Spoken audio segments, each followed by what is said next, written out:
The most surprising thing about crows so far has been their ability to recognize and remember particular people, and even just particular faces. You might think you have privacy when you step outside your house, but you are wrong. There is a surveillance network tracking your every move, logging your face, and even gossiping about your habits to the neighbors. It is not a satellite system, and it is not your smartphone. It is sitting on the power line right above your head. Basically, crows exist where people exist. Even in the remote wilderness, it's where there's a campground or something like that. Scientists recently fed thousands of hours of crow sounds into an advanced artificial intelligence, expecting to hear random animal noise. But here's the twist. The computer did not hear noise. It heard a language. And what they are saying about you is terrifying. What the machine heard in the dark, the goal was simple. They wanted to see if the machine could sort the noises. You know, put the "I found food" sounds in one box and the "there is a hawk" sounds in another. It was supposed to be a basic sorting task. But here is the catch. The AI, did not just sort the noises. It started to panic. Well, not literally, but the data output spiked in a way that made no sense to the human observers. The computer was finding patterns that were way too complex for a bird. Basically, the AI was finding syntax. In human language, syntax is the set of rules that make a sentence make sense. It is the difference between saying "the cat sat on the mat" and "mat cat the sat on." One is information, the other is gibberish. We always assumed animal noise was just emotional gibberish. A dog barks because it is excited. A cat purrs because it is happy. But the AI was seeing structure. It was seeing grammar. The researchers watched as the machine isolated a specific sequence of sounds. Let us call it the red hat sequence. In the recordings, a man wearing a red hat walked through a park. A crow called. To a human ear, it sounded like any other screech, but the AI analyzed the frequency, the pitch, and the spacing between the notes. It tagged this sound as a unique identifier. 3 days later in the data, the same man walked through the park again. The same crow made the sound again. That's interesting, but it's not groundbreaking. A dog knows its owner, right? But then things got weird. A week later, a different crow, one that had never seen the man before, made the exact same sound when the man walked by. Do you realize what that means? It means the first crow did not just make a noise, it described the man. It transmitted a packet of data, a name, to the rest of the flock. The AI showed that this specific sound was never used for anyone else. It was a proper noun. They had named him, and that is putting it lightly. The deeper the AI dug, the more terrifying the results became. It found that these conversations were not just happening in the moment. The machine detected conversations that happened before an event occurred. Crows were gathering in trees and making complex sequences of sounds that the AI determined were planning phases. They were not just reacting to the world, they were strategizing about it. The analysis revealed that a huge chunk of their communication, perhaps the majority of it, revolves around us, humans. We are the main characters in their story. The AI picked up distinct emotional markers attached to these human labels. Some were neutral, but many were negative. They have specific alerts for human with stick versus human with food. This changes everything. For centuries, we have looked at crows and seen pests or scavengers. We threw rocks at them or shooed them away, thinking they were just mindless birds. But all that time, they were taking notes. They were building a profile on you. And now that we have the technology to read those profiles, the question is not, can they speak? The question is, what happens when they decide to stop just talking and start acting? The implications are staggering. If they have names for us, do they have a history for us? The AI suggests the answer is yes. It found patterns that repeated over the years, passed down from older birds to younger birds. Your reputation in the crow world might be older than your car. You might have a criminal record in the sky that you do not even know exists. And the craziest part, the AI is just getting started. It has only decoded the surface level of their chatter. What lies underneath is a web of intelligence that makes our surveillance state look like a child's toy. The unseen eyes are judging you right now. How they hack reality. So, how is this even possible? We are talking about a bird, right? An animal with a head the size of a walnut.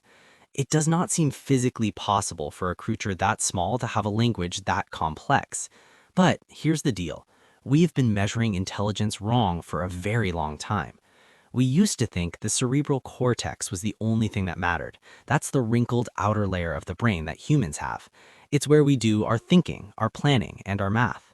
Birds do not have a cerebral cortex. So for 100 years, scientists looked at bird brains, saw they were smooth, and said, yep, nobody's home.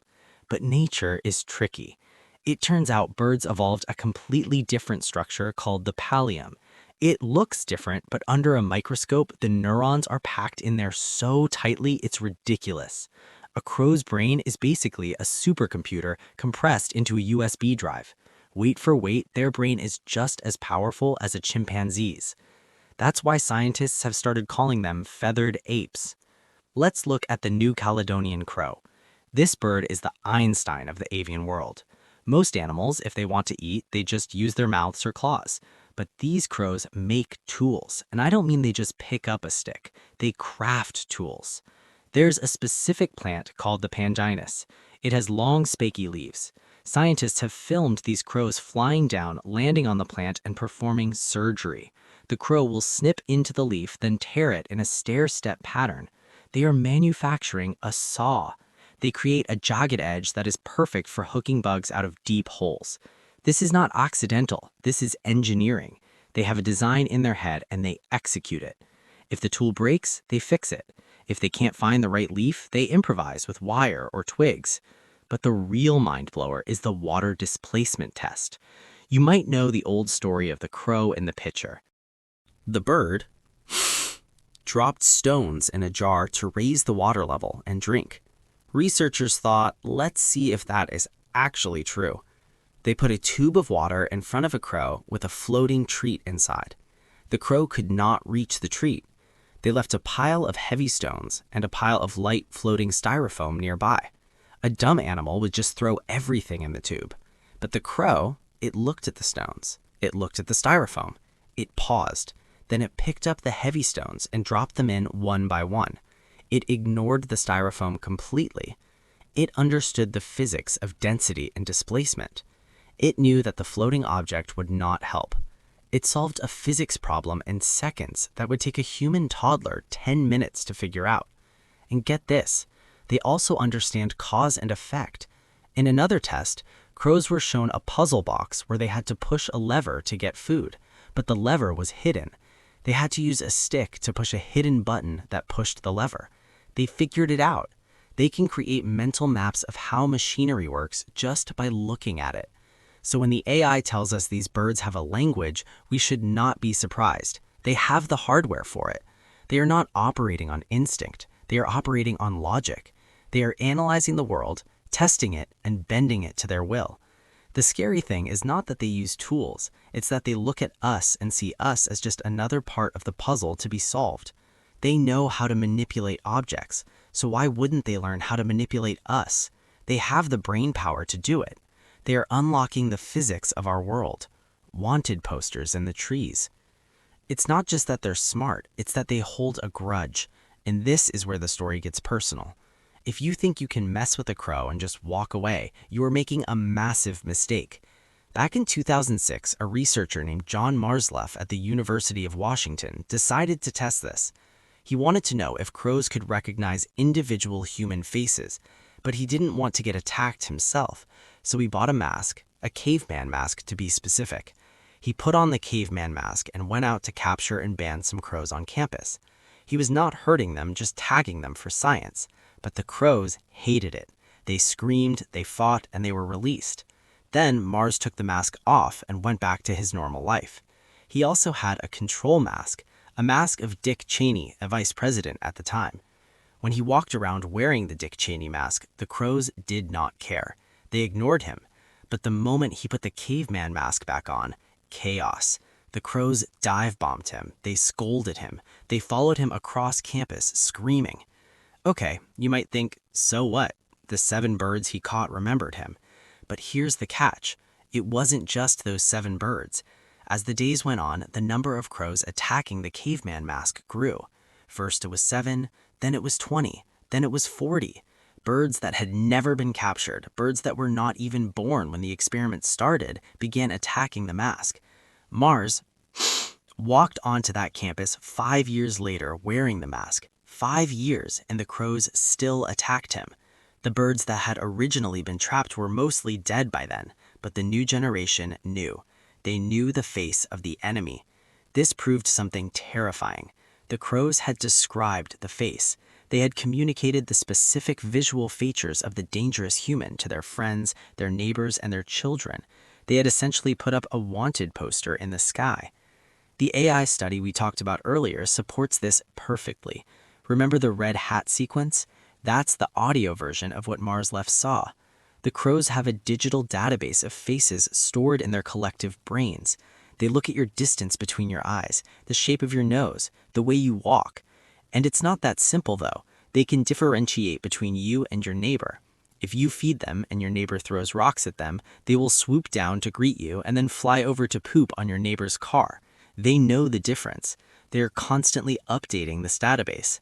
The AI analysis showed that when a marked human enters an area, the call goes out immediately. It's a broadcast signal. Target acquired, Sector 4. This means you cannot hide from them. You can change your clothes, but you cannot change your face. And since they share this information, you could annoy a crow at your house, drive 10 miles to work, and find that the crows there already know who you are. The network is faster than your commute. We are living in a panopticon and the guards have wings. They are watching us right now, logging our behavior and deciding if we are friend or foe.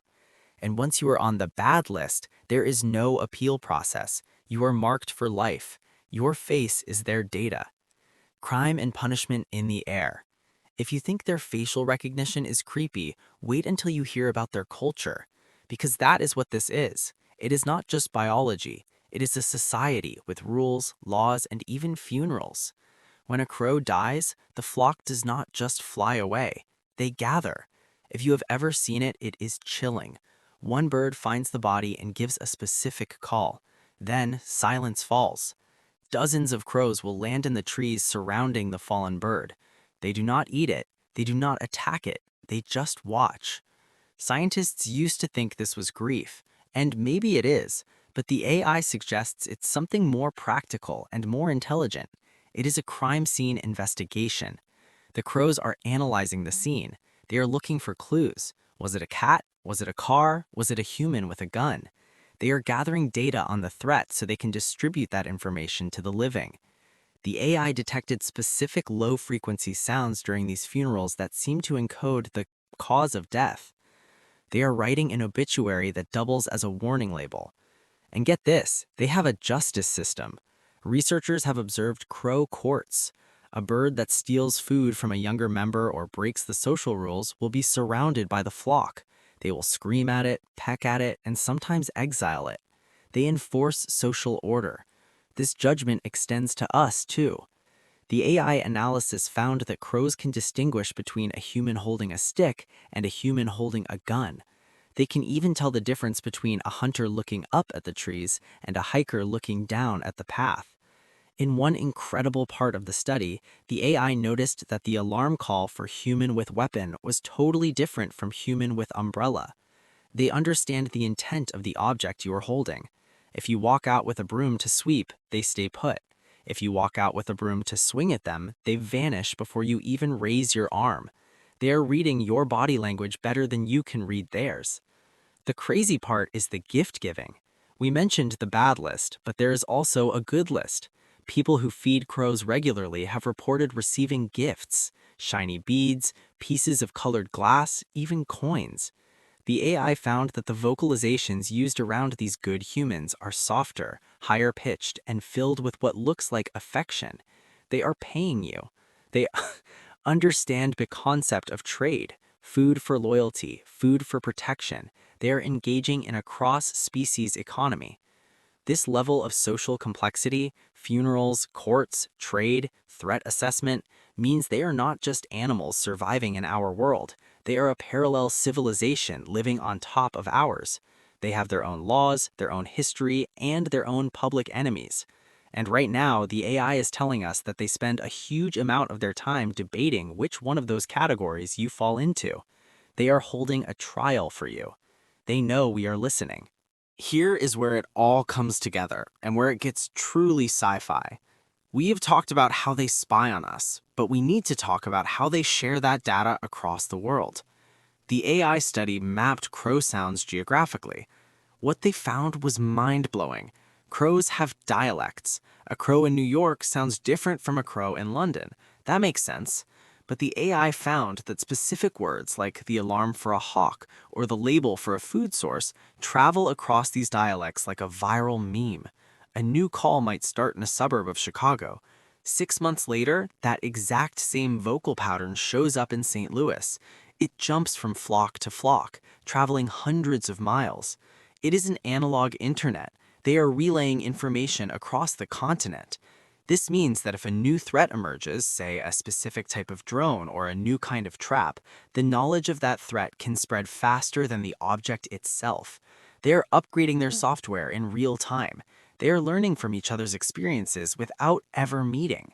We always thought humans were the only ones who could accumulate knowledge like this. We write books, we put things on the internet. But crows have an oral tradition that works just as well. They are not starting from zero every generation. They are standing on the shoulders of the crows that came before them. But here is the final, most unsettling piece of the puzzle. At the very end of the AI study, the researchers noticed a change in the data. For months, the artificial intelligence had been silently listening, a digital ghost haunting the canopy. It was processing terabytes of bioacoustic data, decoding the complex syntax of the corvids, and cataloging every squawk, rattle, and click. The algorithm was learning their hierarchy, their warning systems, and even their gossip. It felt like we were on the brink of the first true interspecies translation. But then, in the final weeks of the study, the data stream fractured. The crow calls shifted. A new pattern emerged, a strange rhythmic pulse in their vocalizations that had never been recorded in ornithological history. It wasn't just a regional dialect change, it was a structural overhaul. This new modulation rippled through the local flocks with viral speed and then started spreading outward, hopping from territory to territory, forcing the AI's confidence metrics to plummet. The machine was no longer translating, it was just recording noise. The scientists do not know what it means yet. The AI is still trying to crack it, churning through permutations, looking for a Rosetta Stone that no longer exists. But some behaviorists have a theory, a scary one. They think the crows realized something had changed. They noticed the microphones hidden in the bark. They noticed the lenses glinting in the foliage. But more importantly, they noticed the lack of reaction from the humans they were testing.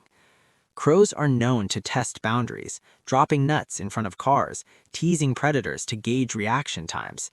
They realized that this time, the humans weren't shooing them away. They were freezing, observing, and recording. They realized they were the subjects of an experiment. The shift in their language might be encryption. It is a terrifying thought, but the evidence fits. They might have realized we were breaking their code, so they changed the cipher. It sounds impossible, right? We like to think of encryption as a uniquely human concept, born of warfare and mathematics. But remember, these are the birds that can solve multi-stage physics puzzles, recognize individual human faces for 5 years, and hold funerals for their dead. They pass knowledge down through generations. Is it really so hard to believe they possess the cognitive flexibility to figure out they are being watched and to adopt their communication accordingly? If this theory is true, then the silence we are hearing now is not a lack of communication. It is a secure channel. They have gone dark.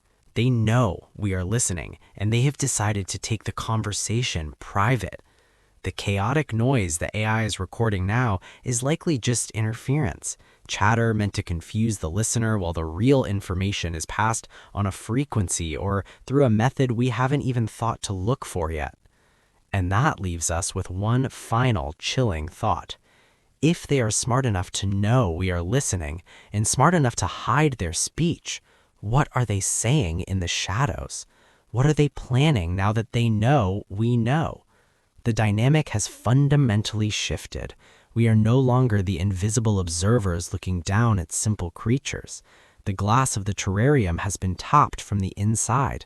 The game has changed. We are no longer the only ones playing. So, the next time you see a crow watching you from a telephone wire, ask yourself, is it just a bird, or is it a scout uploading your face to the network? And if they know we are listening, what are they hiding? What do you think about this? Drop your thoughts in the comments below, and don't forget to hit that like button if you think we are not alone. And subscribe for more mysteries.